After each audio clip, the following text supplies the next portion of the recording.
Here, my name's David Lynde. Sorry, got to make sure consent to recording. Really glad to be here. As Lynn said, my name is David Lynde, and I get to have had the pleasure of working with Lynn and Darius over several years.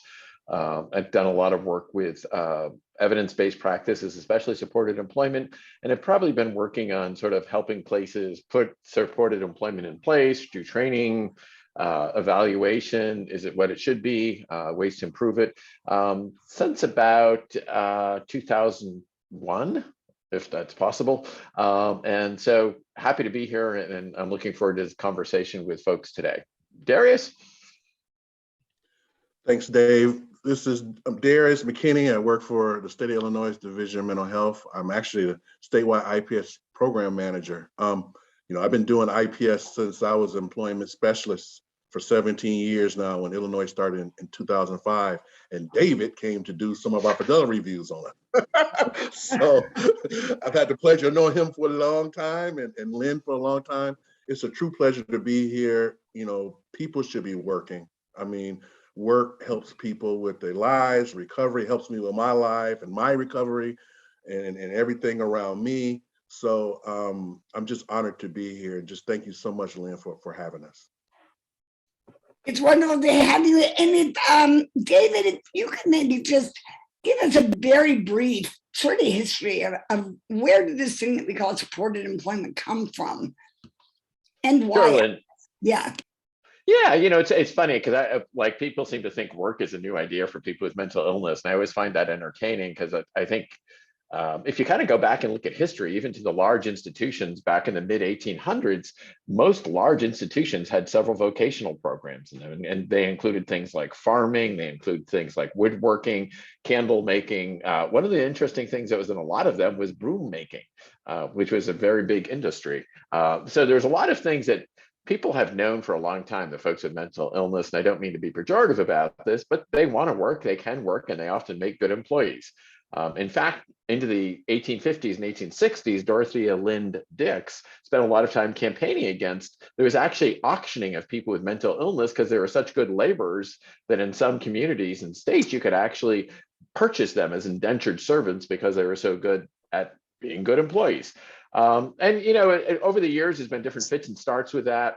We have our voc rehab model in this country, which is really formed around non-cyclical illnesses, more sort of static illnesses. And that's why you get things like 90 days and 180 days and different employment cutoffs, because most of our voc rehab in this country for people with disability focused around people getting the job and then kind of sort of dissipated that way. So the roots of VR being involved with people with mental illness go back several decades, and they've done various things and various attempts at things.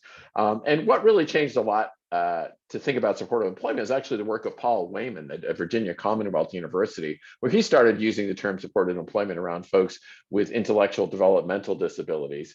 And really since then, my view is that employment, supported employment, whatever you want to call it, IPS, has really tried to catch up with recovery and resiliency and all the things that we're learning. And so we do have a specialized service because a lot of times in services, people forget about asking people about work, about careers, about education, about employment. And so I guess I'll just pass it over to my friend Darius, who was saying this one thing. We should really be aligning our services to expect that everybody we talk to or provide services to has some kind of interest in careers, education, employment. It shouldn't be the exception, it really should be the expectation. I'm going to throw it over to my buddy Darius to say a few more words here. Darius, can I interrupt for 1 second? I just want to say welcome you all. All of a sudden you showed up in the admit window. I was waiting and looking, and finally I said, it's 12, let's start. There was no one there. So you haven't really missed much, David. Just talked really briefly about the background and importance of supported employment. So welcome all. It's really nice to have so many more of you here now. Thank you, Darius. Go ahead. Oh, no problem, no problem. Just to kind of echo what David said, employment should be a standard of care like everything else. Housing is a standard of care. Of course, monitoring medication is a standard of care. Staying out of hospital is a standard of care. So work should be a standard of care as well. You know what I mean? The thing that's great about IPS supported employment, individual placement support, that is evidence-based practice. It's been researched and researched. It's the second longest practice that's been researched after ACT, sort of community treatment. And so there's a ton of studies that show that this model is the best way to get people with serious mental illness to gain and maintain work. Things about this has three things that makes it. All the research behind it. It has a manual component, so you can look at your manual, which is your roadmap of how to get it right and how to be at fidelity. And third, it has measured outcomes, and your outcomes is what is going to show that people can work, people are wanting to work, people are willing to work. So when you put those things together, it's like the greatest thing ever. I mean, I happened to be in employment services before our state did IPS, and now doing IPS, and it's night and day. It's night and day. People are working longer. People are enjoying the jobs that their careers, I should say, that they're receiving. They really feel that they're in their recovery as far as helping them with all their things they want to do and how life should be. They're buying clothes that they want. They're eating at fancy restaurants like they want. They're living in great places that they want. All the things that we want as people, that's what people with serious mental illness want as well. And so this is a perfect way for them to get that idea of recovery is IPS support employment.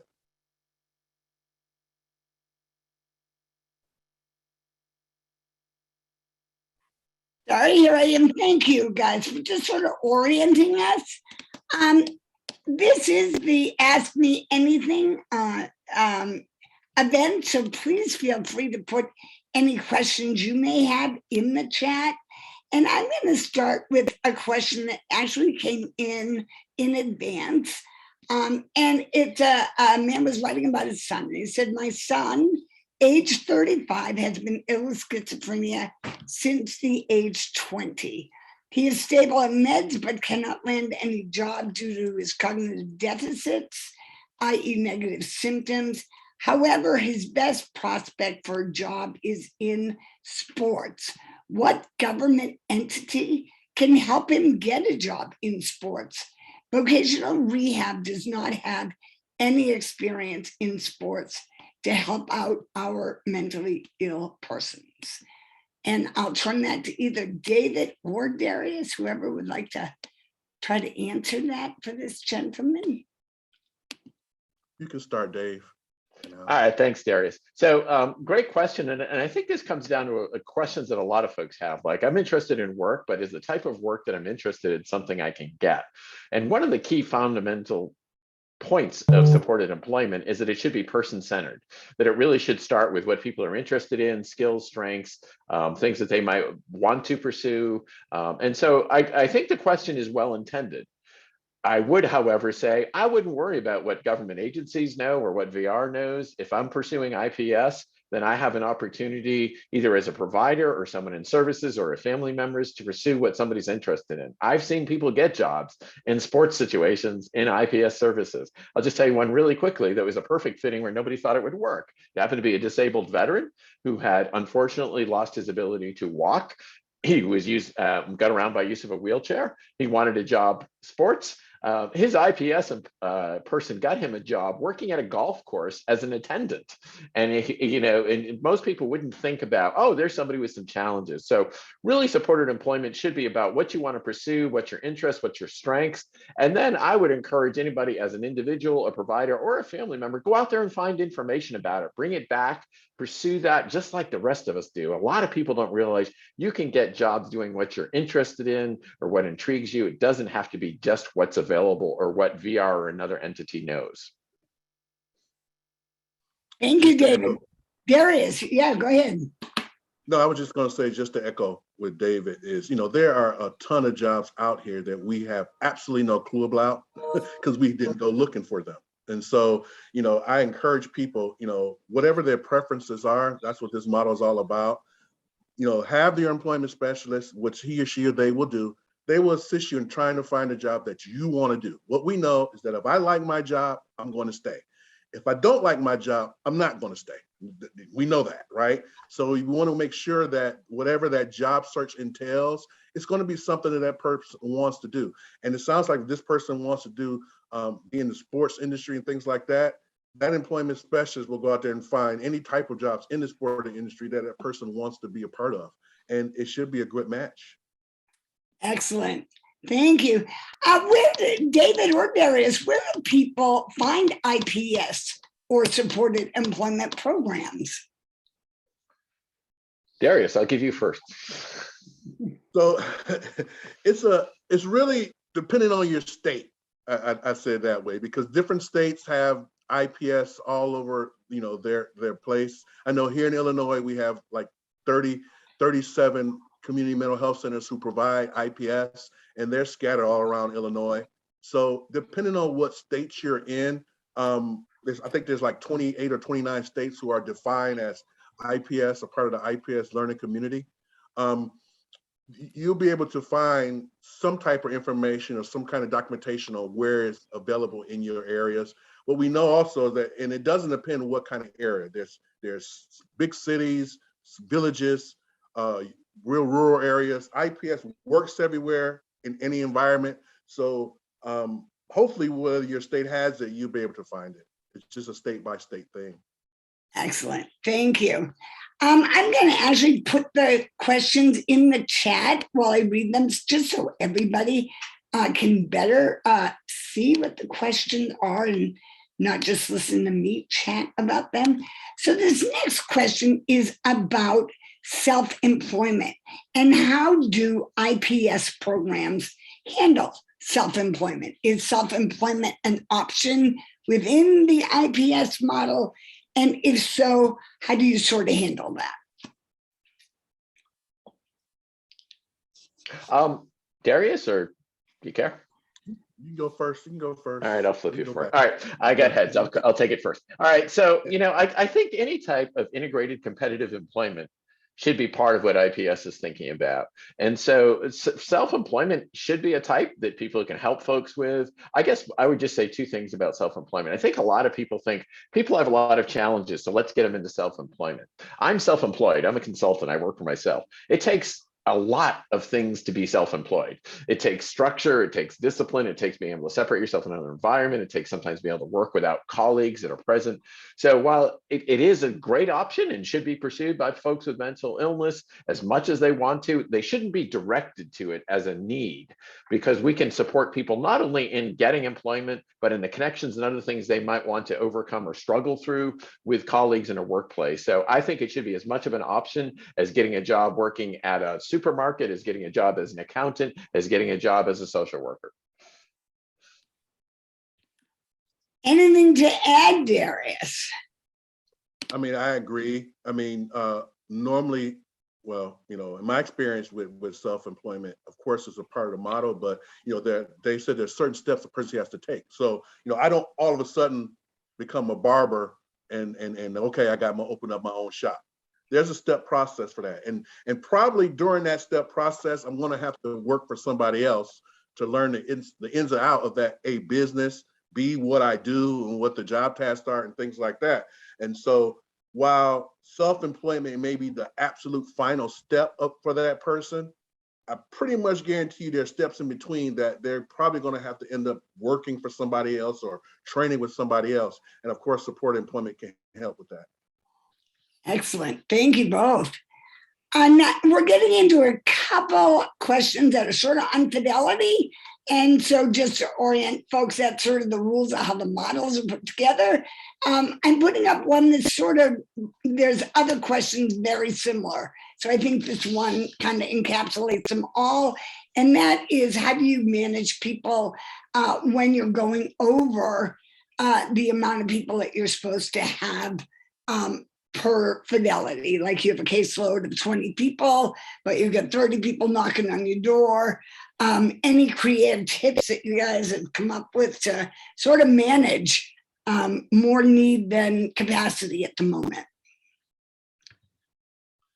So I think, okay, thanks, Dave. So one thing happens, and just thinking of what a lot of the providers do in Illinois and what we did, a lot of it is the referral piece from the clinical team. And, does the clinical team, have a conversation with that person and see if that person, whatever his and her or their goals are, and to get referred to the IPS program. A lot of times what ends up happening, it's not the individual who wants to work, unfortunately. They've been told by somebody else that they need to work. And so what you really want to do is have a conversation with that person first and foremost to make sure that is truly what their goal is and they want to work. Okay. Now, if that's happening, because it steps all in this. So if that's happening and the clinical team has definitely referred people who want to work, there are things that in fidelity is a range. I know people think it's a point in time and this and that, and it has to be that. Well, it's a scale for a reason, because there are different circumstances that happens throughout the life of IPS program and life on your caseload that you may have. Of course, the idea is 20, but there are situations that you may have under 20, and there's situations that you may have over 20. You know what I mean? And of course, 20 is the idea, 20 is number one fidelity, but it's a range. So if you happen to have a few over 22, 23, that might not be a 5, perfect fidelity, but it might be a 4, which is still infidelity. What's great about the scale is that it's a range of 25 items. So while you may be doing one item perfectly and you're right there, there's other items that because of the situation, you might not be doing so perfectly. And there might be great reasons why you're not doing it perfectly. I know this is one of them items that what tends to happen is you have so many people who want to work that some people may go over their caseload of 20. Well, there's a lot of things that can happen. If your IPS program is rolling that well, maybe it's time for you to talk to the leadership of your agency to get a bigger staff and have more employment specialists get hired because the demand is there. What's great about IPS also is the data collection. Data doesn't lie. And so if I see my program is doing well, I see this tremendous amount of people who wants to get the services, and my caseload is 20, 25, and quite possibly, as Lynde said, could be up to 30. I need to have that discussion and show the data that my program is going so well that I have all these referrals going on. And I need to have that discussion with the CEO and everybody else that we need an employment specialist. We need more staff. I think managing caseloads, I think a lot of times what also happens is that a lot of people routinely are just accustomed to having an employment specialist, even though they may not need them anymore or her anymore because they've been working for a year, over a year and a half. You might want to have the discussion with people who have been successful, who don't need that intense employment and services again, and may just need some step down services with case management unit. And so you can have those conversations as well. And so as people come off your caseload, people should come on your caseload. So, those are a few tips. Dave, please add. Darius, you covered it really well. I guess the only thing I'll just get in trouble here. I think we're recording this, so I'm going to go ahead and get in trouble. So having spent, I don't know, I've probably done or been part of hundreds, literally, of IPS, which, by the way, individual placement and support, supported employment, same terms, fidelity reviews. I'm just going to say, I think fidelity is important, but it's not the destination. Fidelity is a navigational guide. It might show you are you headed in the right way. The destination is people getting jobs, people getting on with their financial lives, getting careers, getting on with their education. So fidelity is important, but it's a guide. And as Darius said, there's things you should do with a guide. There's things you should use feedback with it. I'm a big fan of waiting lists in IPS. Sometimes I go places, they're like, no, we don't have a waiting list. And then later they'll say, oh yeah, we do, but we didn't want to tell anybody. And I'm a big fan, just like Darius said, what a great advocate. I'll ask places, when's the last time you had a waiting list for case management or psychiatrists? I'll be like, no, we never do. So I think we should be selling this service, that it is darned important. And we should collect all the folks who are interested and say, this is how many people want this. And lastly, I could not agree with Darius more, and I'll get in trouble again. Not everybody who wants a job and gets to work needs IPS. Some people might get some information. Some people might get benefit support. Some people might get a consult. Some people might get, hey, some people with symptoms work. Thank God they do. Otherwise, I wouldn't be here today. So all of those things are important things to think about. but fidelity should always be folded in with outcomes, and it should also be folded in with the people in services, experiences of the services, what's their feedback, what's the tenure, what's the tone, what's the respect like. So it really should be a combination of three things when we're looking at good services: fidelity, outcome, and feedback of people in services. Great, thank you guys. The next one that somebody put up here is just going back to supported employment, self-employment. So just let's loop back to that for 1 second. And it would be about data because of the inconsistent wages, that you don't have regular wages on this. How would you record that? Well, it's a great question. So I would start.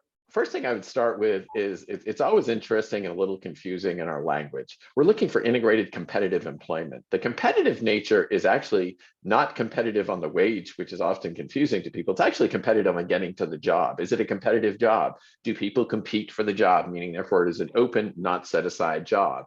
So when we're looking for integrated competitive employment, we're looking for that way. I think tracking wages is important, and I would say you'd have to probably track it by varies. Again, as somebody who's self-employed, my wage flow varies.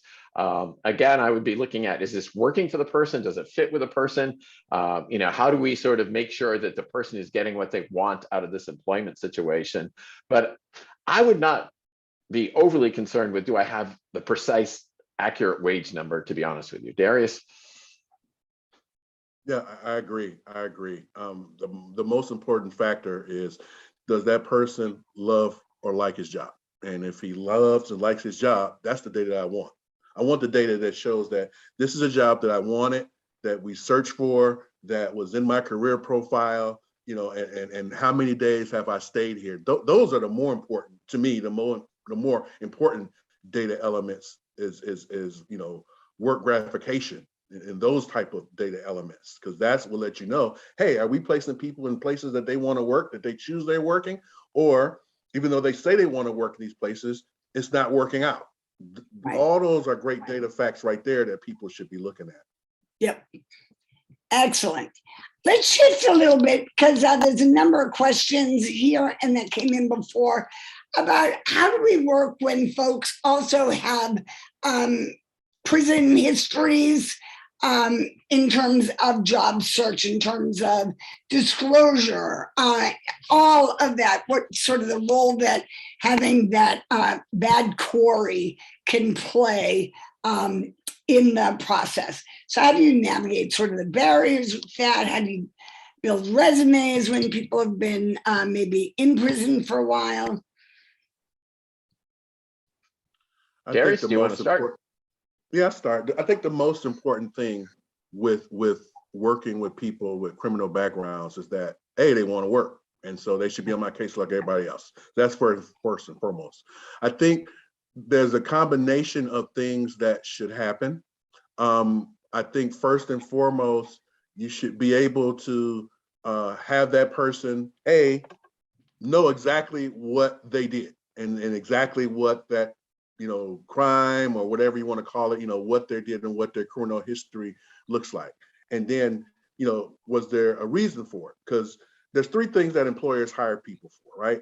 A, they're going to hire a person, this was a study a long time ago. They I don't know who it was, they asked 100 people, 100 employers who hired people with criminal backgrounds, why did you hire them, all that kind of stuff. They had three questions. A, the person could do the job. First and foremost, the job that I'm looking at that needs to be filled, this person can do the job. Number two, that person was in a better place now than he or she or they was before, and they have a desire to do this job. They feel remorse for what they did. Been there, done that. They know that it was a bad time. Now they're a good time in their life. Now they want to be productive and want to do work. And then the third reason why is because the employment specialist had a great relationship with that employer. And so once that employment specialist recommended that person for a job that needed to be filled, that was the person that filled the job. With those three factors, it may be a little bit harder to, of course, get a person with a criminal background working or like that. But the thing is that it's never impossible. I think you have that person write a letter of, here, I'm sorry for what I did. This is what I did, blah, blah, blah, time and place. But now I have natural supports. I'm doing better. I'm in society. I want to be productive, and all those kind of things in a good letter. Put that with their resume. Look for a job that they're capable and they know they can do. It's just like anyone else. What's going to happen is either they're able to get the job or they're not, just like normal in everyday society. Either able to get the job or they're not. That's Absolutely. what David, just before you go, I just want to alert people that David, my Mr. Resources man himself, is putting all sorts of great things in the chat box for folks. So be sure to go in, and there are documents you can download that are pertinent to what we've been discussing. David, did you want to add anything else on that? I guess I would just add quickly, Lynn, thank you for that kind comment about Mr. Resources, too kind. But I would just add quickly that I think when you're doing justice work, you have to integrate another level. The integration shouldn't just be with mental health services, it should be justice services. So you got to think about, how do I integrate with parole? How do I integrate with probation? How do I integrate? And by the way, there's scores of federal jobs programs, like federal bonding, that most people don't think about, which is a personal bond, which can protect up to $5,000 of loss for people in sort of, excuse the language, target groups. So there's a whole bunch of stuff that's out there that it's really important to take the integration beyond just within a mental health center or a mental health team and build it out the whole way, and then use those skills that Darius just mentioned. I threw in a PDF of some slides that I just did recently for a training in Missouri on justice involved individuals. So that's what I just put in the chat there for folks. Great. And I'm getting a message from at least one person that she's not seeing any resources in the chat box. If for some reason it doesn't come up, just send me an email after the webinar and I'll get those out to you. All right, I wanted to sort of change gears again because it's so much good stuff and we just never have enough time. But here's another question. Is there any specific thing a mental health employment program needs to do beyond meeting fidelity and core principles to be officially endorsed as an IPS program? So Darius, mind if I jump in first? Yeah, go ahead. He'll say, no, get the heck out of here. So I think that this sort of official endorsement is a really interesting thing to me. I think people look at fidelity, but then you can even look at different states, and some states will say, we'll take that as an IPS number, and other states will say, oh no, you need to be at this number for fidelity. So as Darius put it, fidelity is a whole range of things.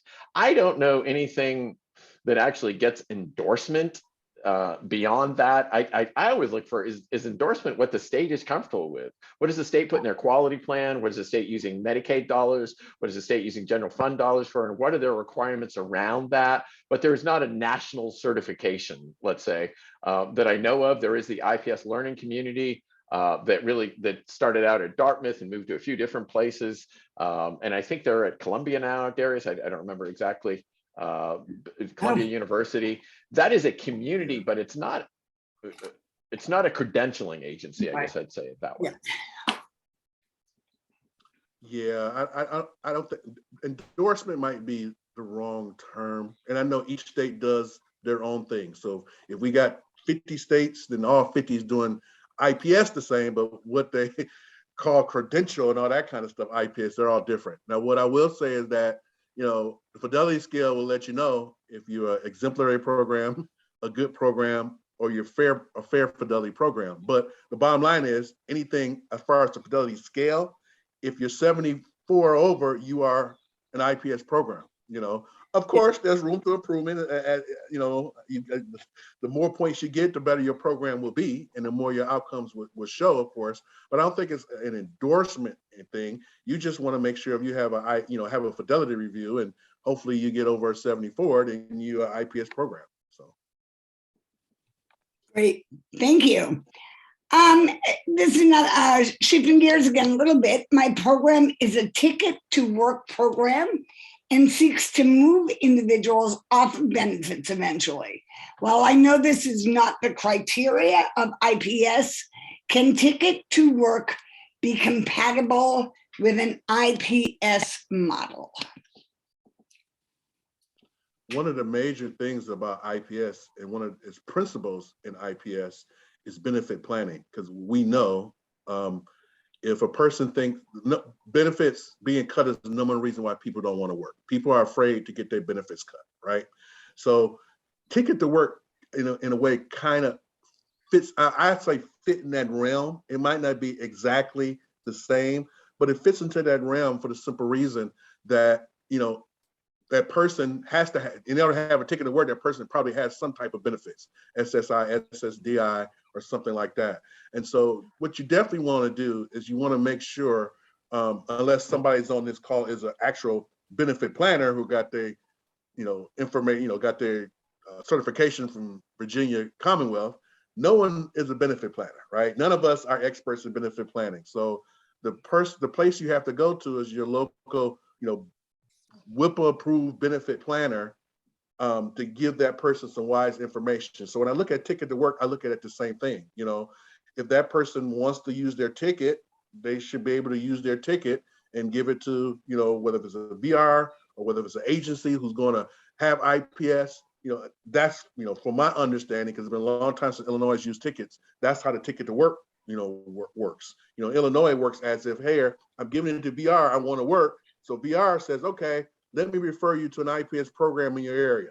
They refer them. Okay, you're done. Might be different in other states, but that's how I see Ticket to Work is. It fits right along with it because it's going to bring out that benefit planning discussion that needs to happen with all IPS clients, and so they can make a wise choice of how I want to work, how much I want to work, and all that kind of stuff. Dave, please add. I think the answer is yes.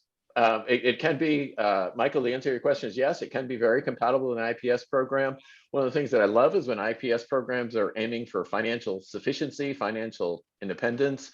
There's a bunch of those programs now coming out, which I think are wonderful. Temple University has some of them on, and I think that's the next level of this. And I think Ticket to Work is a good step to that financial independence. And I have seen states, I'm sure Darius has states or communities, counties, where they've actually set up ticket processing arrangements. And then the funding that comes back, because it takes forever to do this, but there's 3 different ways to process tickets to work. And there's, actual cost plus, and I forgot the third one. But I have seen sort of lucrative arrangements worked out between VR, who's a great partner for IPS, and around Ticket to Work processing for funding and supports.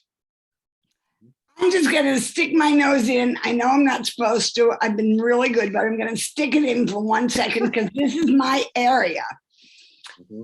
And no matter whether you call it Ticket to Work, whether you're working under getting your milestones of that, whether you're working in IPS, what matters is that people get easy access throughout the process, not a one-time printout of how work's going to affect every benefit that they're involved in, but a constant access to people that can guide every step of the process, not just in terms of the negative sides of work and benefits, but how you can work and maintain your benefits using the amazing work incentives that have been there for 400 years and that most people unethically, in my opinion, do not understand. There are ways for people to work and to have long times of working so they can build their confidence, their belief in themselves without the threat that we're here to help you get off of benefits. No, we're here to help you work and keep your benefits because there are work incentives throughout that a good benefits counselor can support you with throughout the process.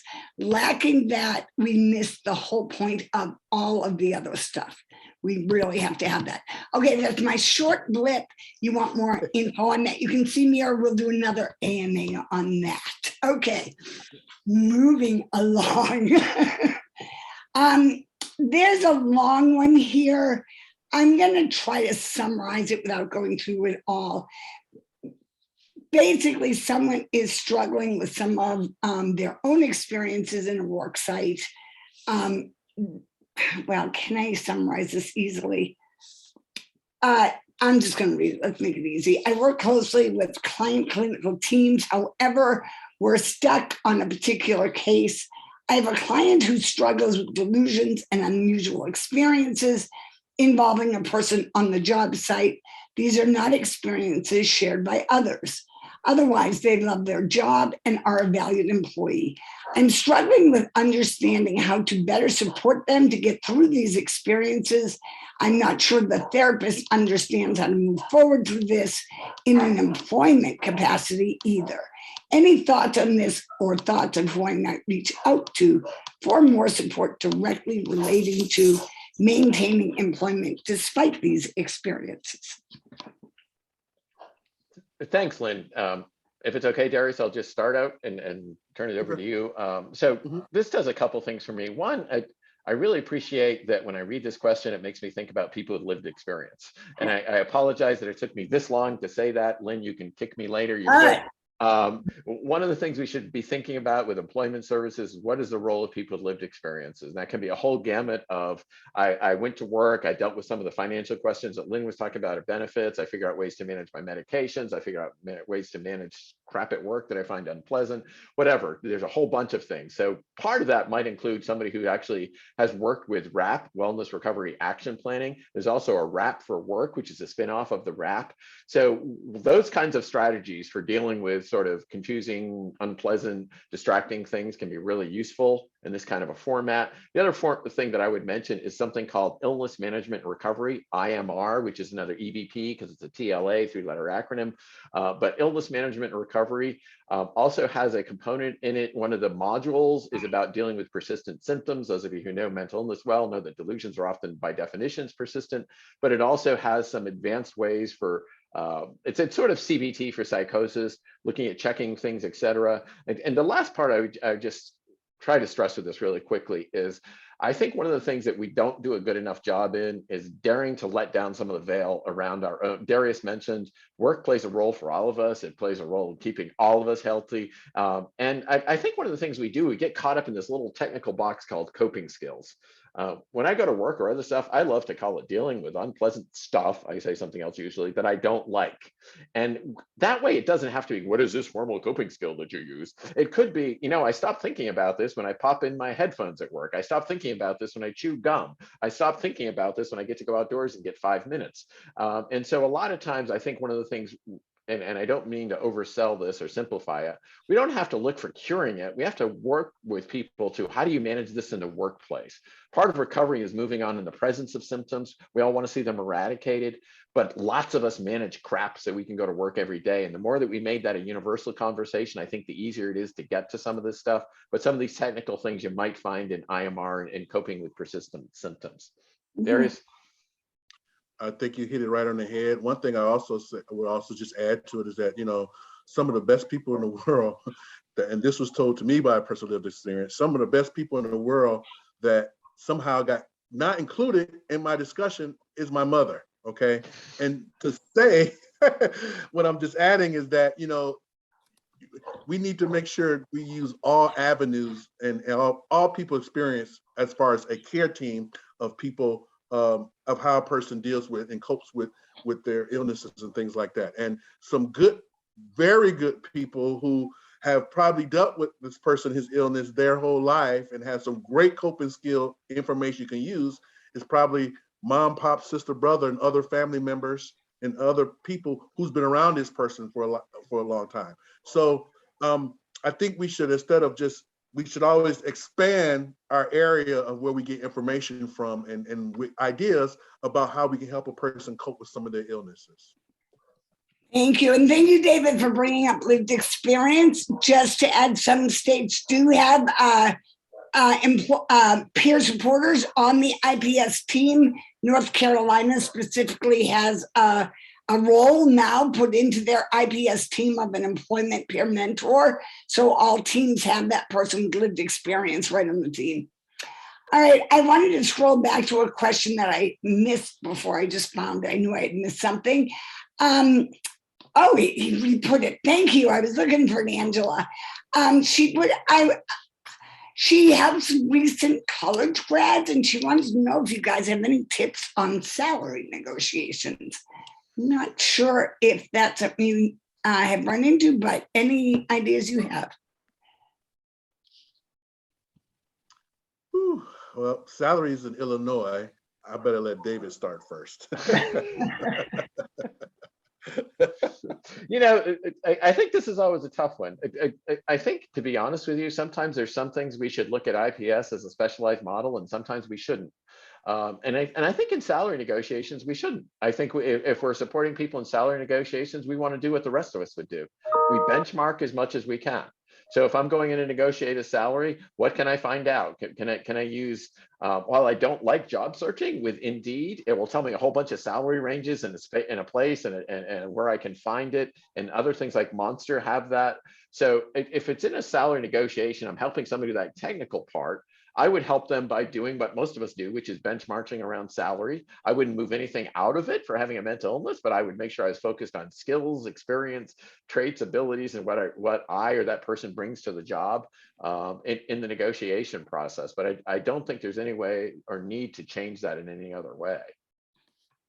Great. I've been always told, and I kind of follow this model too, that if a person gets the job that they want, and that's the job that they like, and they find that it's their quote unquote calling, the salary is going to come.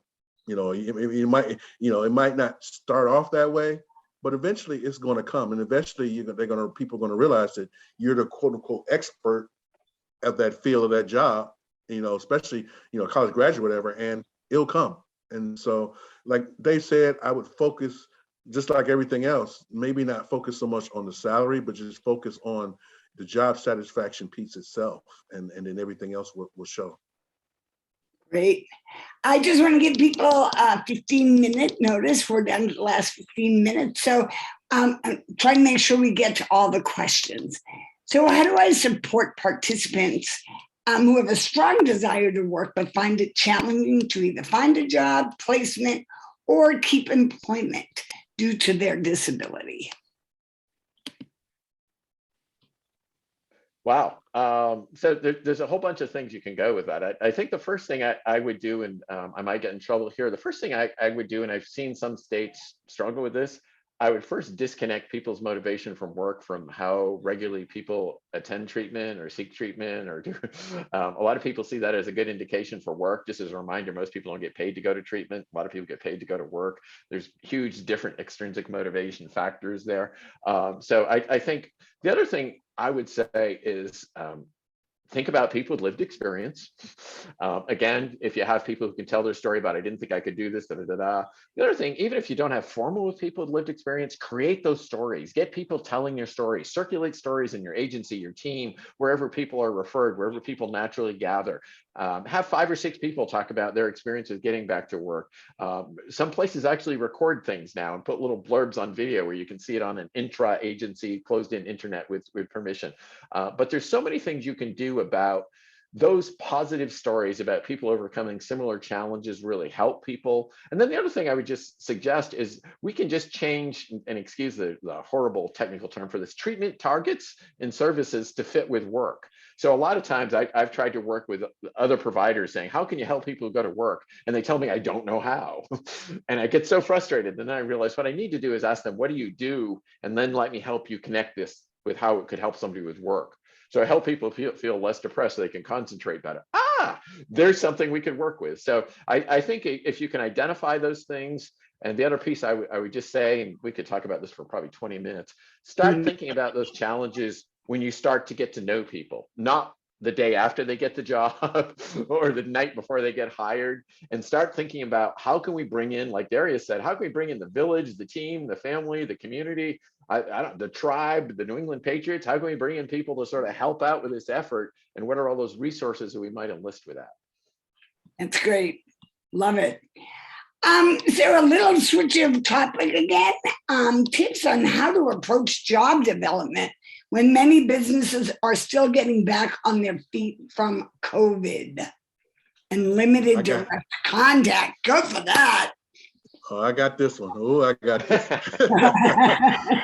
So first of all, I think job development is in 2 different realms. You have the job development that you already have a relationship with the business, and you probably already helped place somebody in that business, or you've already been talking to that business a long time. And then you have brand new and I've never made contact before in my life with them.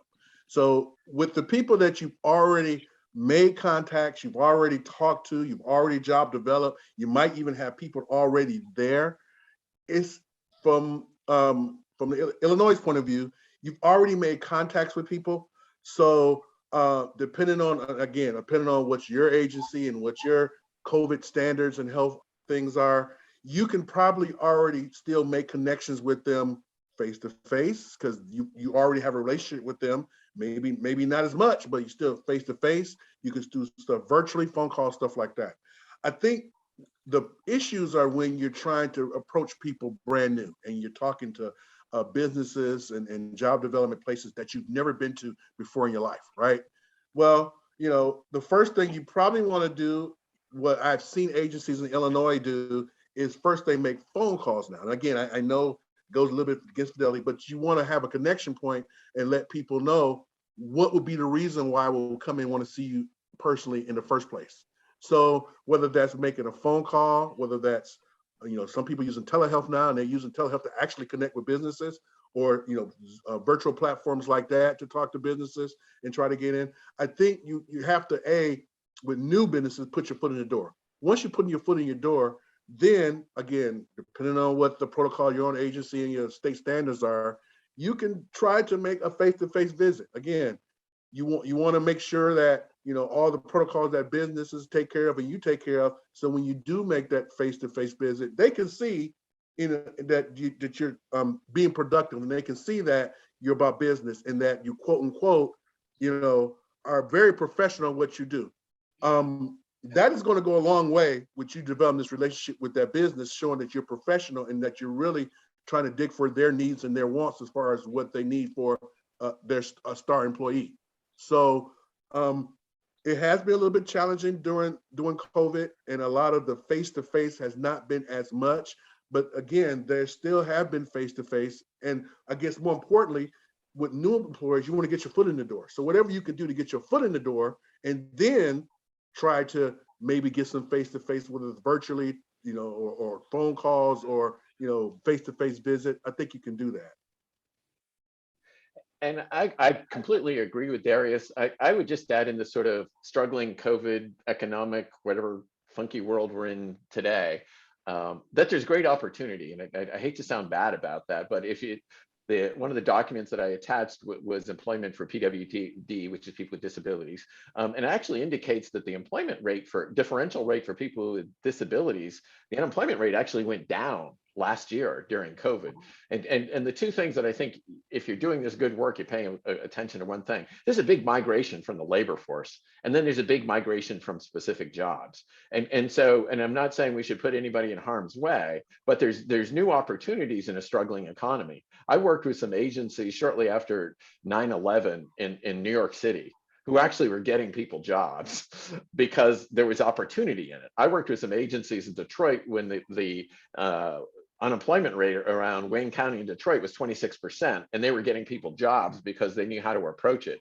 So struggling employers, and I don't mean this in a bad way, are sometimes opportunity for the folks we work with, because their struggle is often finding an employment match. And so we often have resources with people who might be willing to do things, able to do things that are different or not getting matched. So I would not shy away because things are struggling. And as that document points out, there's opportunity in all of this for the folks we work with. Indeed. Great. I want to welcome Dr. Timothy, and sorry, Dr. Tim, I will probably mess up your last name, but Adebawale, as I say, sorry if I butchered it, but he has joined us from Nigeria this morning, which is really impressive to me. And I'll just read you his quick bio here. He practices in Nigeria. He doesn't have formal mental health employment program. Their new nonprofit is experimenting with a residential program for sustainable livelihood skill empowerment for individuals recovering from severe mental illness. Nice to have you, Dr. Tim. And feel free to email afterwards. I know you came in later, so email me if you missed anything. Nice to have you. Another question that's been pending here for a bit on mental health treatment plans. examples of some vocational goals that can be utilized to enlist mental health staff involvement with work as key part of their support to individuals' recovery, especially when the individual has expressed an interest in work, but not able to become an active case on the IPS staff's caseload yet due to no opening. Wow. I guess I would just say a few things. One, I think one of the things we do is a disservice, and this actually goes back to where we started, which is one of the reasons that IPS was created, that sometimes we just don't take a holistic approach to employment. One of the things that I've noticed that sometimes bothersome to me and is complicated is folks have employment goals that are put somewhere else, and then they have their recovery plan or their treatment plan or their individual service plan or whatever you call it, and it doesn't have those employment goals in it. And that always kind of flips me out, because I'm thinking these are probably the most developed. I'm always thinking employment is a recovery-oriented goal. Education, housing, these are recovery-oriented goals, not reduction of my brief psychotic rating scale. That's not a recovery-oriented goal. So I think, one, we want to put those things into whatever overall plan it is. Two, we want to be really specific about them. It's not Darius wants a job. It is Darius is looking for a job where he might be able to put his incredible basketball skills to use to play for a basketball team in Chicago that has a bowl for a mascot. So it gets very specific, and that helps. And then three, the other part I'd add to that, I think we just need to make sure those employment conversations are with the whole team. It shouldn't be I walk over there and have a conversation with my employment person, they write it in the plan, then everybody else takes a shot at what am I doing with this? It should be, or my favorite, and I've seen this before, I was opposed to it because nobody asked me. So I told them I thought it was a bad idea to get a job. So they should all be in from the beginning, and we should all be talking about how do we all have a piece to support this? One of my favorite quotes was when we worked with Connecticut, they had a wonderful quote, which I thought was great, which was employment is everyone's business. And they were talking about everybody's business and the providers across that way. So I think that's a good approach to take. My friend Darius. Everybody in the building, from the moment that person walks in the building, should be talking about work. And that's how, the integration between the vocational clinical team, everybody should be talking about work. Unfortunately, we have people who have not worked in 5, 10, 15 years, and everybody in their life are telling them what they cannot do, right? And so once they walk into your community mental health center, all that kind of stuff, and they're talking about I want to work, we now can't have other people also tell them work is too stressful, or work is this and worse than that. Or we can't just have only one person in the building talking about working and the other 20 is not. You know what I mean? From the time that person writes their care plan and intake and all that kind of stuff, everybody should be talking about work. Everybody should be giving hope to that person, because I think one thing that we need to do is give people hope that they can work. That's the main job of employment specialists, to instill in this person that I believe in you, that you can work. I know, and I'm hopeful, and I know you can do this with the right environment, the right job, and the right supports. You can be successful. And that message has to come from everybody in the building, all clinical workers who's working with this person, employment specialists, family, whoever is involved in that team. Like you said, probation officer, like you said, before a judge, everybody should be talking about work. Once you do that, and that person starts to have hope, you will be amazed of what that person can do. And those issues that we think are issues, they suddenly disappear, because now that person believes that he can work, or she can work, or they can work. So say it, brother. That's what I have to say to that. It's all about the hope. We have 4 minutes left and one question. Isn't that perfect? So if you guys want to give any last minute thoughts on tips to engage clients more in peer supports. I'll jump in really quickly and give my friend Darius 60 seconds to think. I'm going to just grab one other question that was on there, Lynn, which is a question about being culturally competent. Oh, thank you. I didn't mean to miss one. Thank you. And I really like that question. I really think that when we're doing good work in supported employment and a lot of things, our cultural competence comes from working with an N of one, working with one person. So what really helps in IPS is getting to know more than just like, what's this diagnosis and what are their symptoms? Like Darius said, what's their family? Where do they live? Where do they go home to? What do they do when they have free time? What does the family's culture say about work? What does the family's culture say about disability? Those of us who've worked in any kind of diverse setting know that in some cultures, mental illness is such a shame, they don't want anybody working.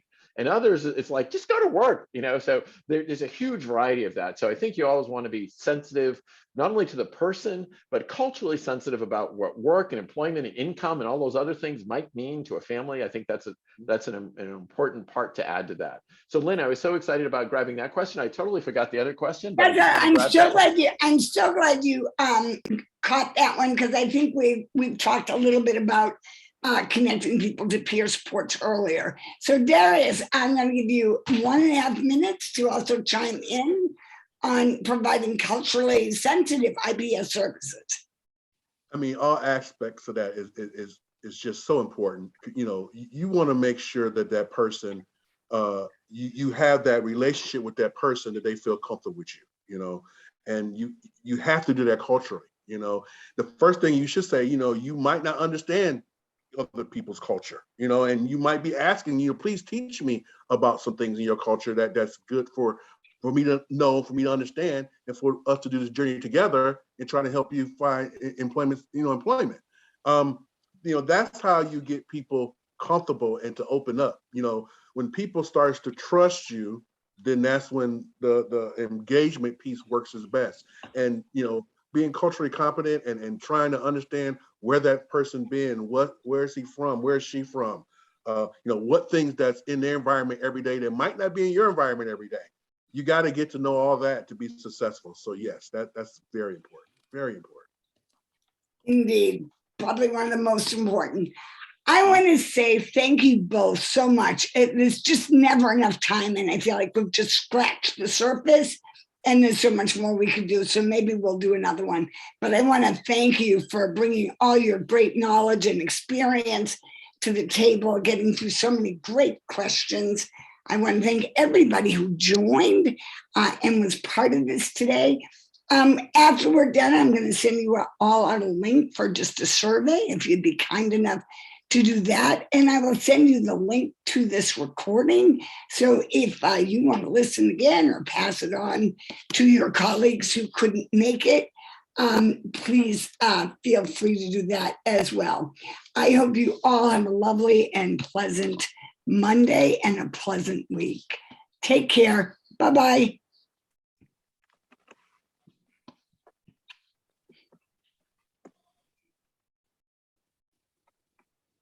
Thank you very much. Bye-bye. Thank you. Sorry I messed your name, Dr. Tim, but thank you for being with us. Okay. And Dr. Tim, please do. Employment programs can work really well in residential settings. I highly recommend, if you're thinking about it, it's worth pursuing. Okay, thank you very much. Great. Some of the best programs in Illinois is in residential settings, some of the best. So yes. Yep. And that's a great time to be thinking about work, because you're thinking about, do I want to live here forever, or do I want to go out and live someplace better? And if I can work while I have the support of here, then I'm going to be more ready when I'm ready to move. It's all interlinked, man. I know from that journey. So great. You guys were wonderful. Thank you. Lynn, thanks for hosting this. I'm impressed with how many questions there were. Wow, we could go on. Right. Oh, I know.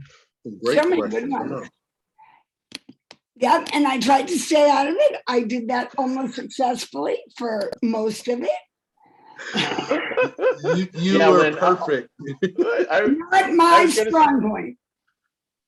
Almost perfect is where most of us stop, Lynn. None of us stop at perfect. Right. It's close enough. It's close enough. Yeah. All right. Take care, Okay. Lynn. It's always good to see you, my friend. You as well. I think I just threw Darius in the waiting room. I didn't mean to. Oh. Come back. Darius, sorry, Darius. Not personal. Didn't mean to throw you back in the waiting room. You're on mute, darling. Of course not. Of course not. Just thank you. Thank you so much for the opportunity. I really appreciate it. Thank you so much. Bye-bye. Okay, you have a great day. Bye-bye.